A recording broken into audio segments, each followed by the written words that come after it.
Você consegue trazer, porque é uma grande dúvida, aliás, eu vi que mesmo depois, né, que o Silvio Luna falou sobre essa questão da política de preço, até você falou agora, né, se o preço está a R$7, 2 é que fica com a Petrobras. Se você puder explicar um pouco novamente, porque muitas pessoas aqui no nosso chat ficavam o tempo inteiro perguntando, mas e a política de preço? Já explicou? Ele já falou sobre isso?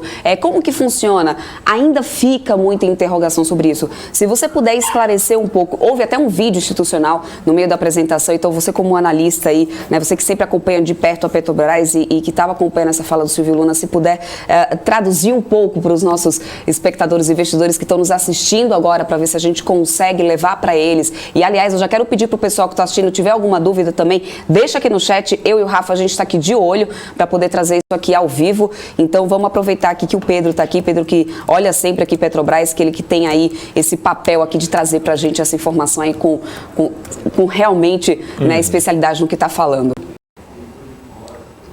Vamos lá. Eu acho que são dois pontos muito importantes que você colocou. Quando a gente fala do preço da gasolina está em R$7, e aí entra aquele gráficozinho que eles colocaram, que é explicar como é que chega nesses R$7. Então, a gente entra com os R$2, que é o preço deles, depois você tem a mistura obrigatória de etanol hidratado, que aí você acrescenta perto de mais R$1 e pouco, depois vem todo aquele pacotão de impostos legais que a gente adora pagar. E aí você chega nos R$7. E tem a margem da distribuidora também, que é o posto de gasolina, mais a distribuidora que faz os caminhões, que faz toda a logística para o posto de gasolina. Então, essa é a composição dos R$7. Então, o que o investidor está preocupado, né? Nós, inclusive, nós temos posição em Petrobras, é que nós regredíssemos no que foi feito na era da Dilma. O que foi feito na era da Dilma? O Brasil não tem tanta capacidade de refino. Então, basicamente, a gente consegue produzir muito petróleo e a gente não consegue produzir tanta gasolina. Então, a gente acaba tendo que importar essa gasolina. O que aconteceu? A Petrobras começou a vender o petróleo, como ela sempre faz, e aí ela tinha que importar gasolina, e para controlar o preço da gasolina, porque subir o preço de gasolina é muito impopular, eles começaram a vender com prejuízo. Então, basicamente, ela exportava petróleo e importava gasolina com prejuízo. Então, isso foi o que aconteceu na era da Dilma. A gente teve um prejuízo aí, cerca de 80 bilhões que a Petrobras perdeu nesse período, por conta dessa política de preço. Então, acho que hoje existe essa releitura. Ou será que a gente está vivendo esse momento de tensão social? A gente está aqui vendo, né? Está tudo subindo o preço, tudo que está relacionado principalmente a commodities e câmbio, e aí a gente acha que é um negócio distante, mas não é. A gente vai no supermercado, a gente vê, o alimento está super caro. A gente está no meio de uma transição inflacionária. E aí o medo sempre será que o governo vai fazer esse controle de preço? Porque ele que tem a caneta final da Petrobras.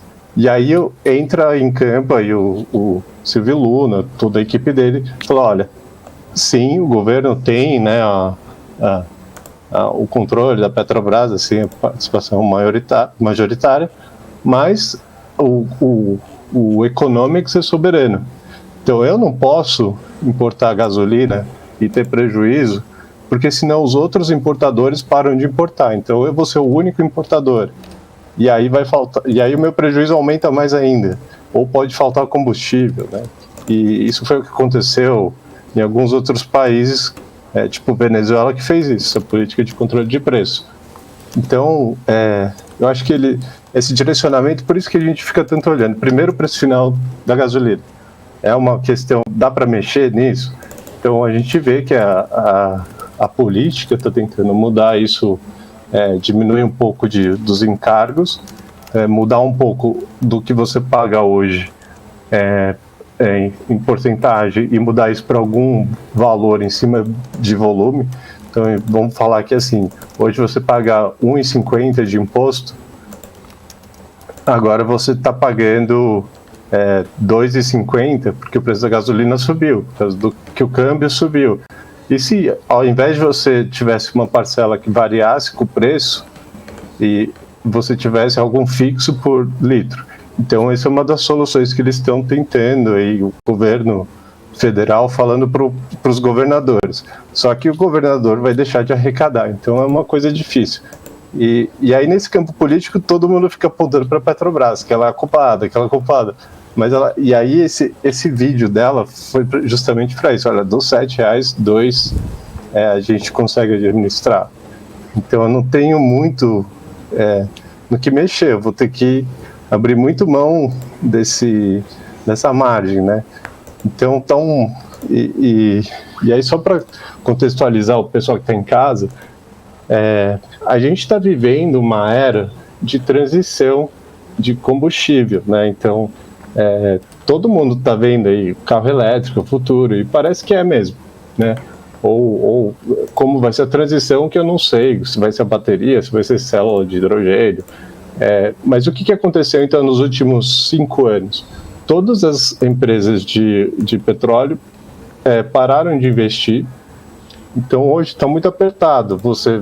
Qualquer demanda que aumenta, que é o que está tendo agora, que nem o diretor falou, olha, agora, geralmente, nesse período que começa a esfriar nos Estados Unidos, no Canadá, na Europa, é quando o preço do combustível sobe, do petróleo sobe.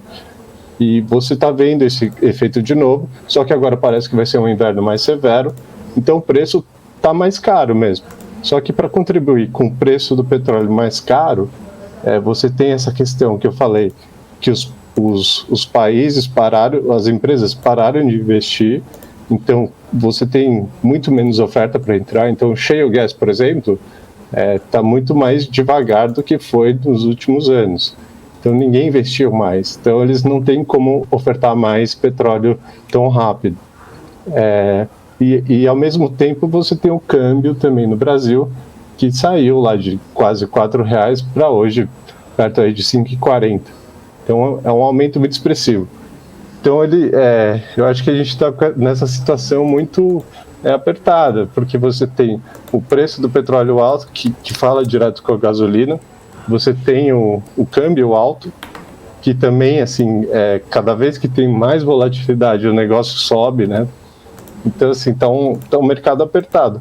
E aí, acho que o comentário dele também foi muito feliz nesse sentido, que, olha, que até vocês comentaram um pouquinho antes de eu entrar, que olha, acho que a gente vai ter que mexer de novo, porque está subindo de novo.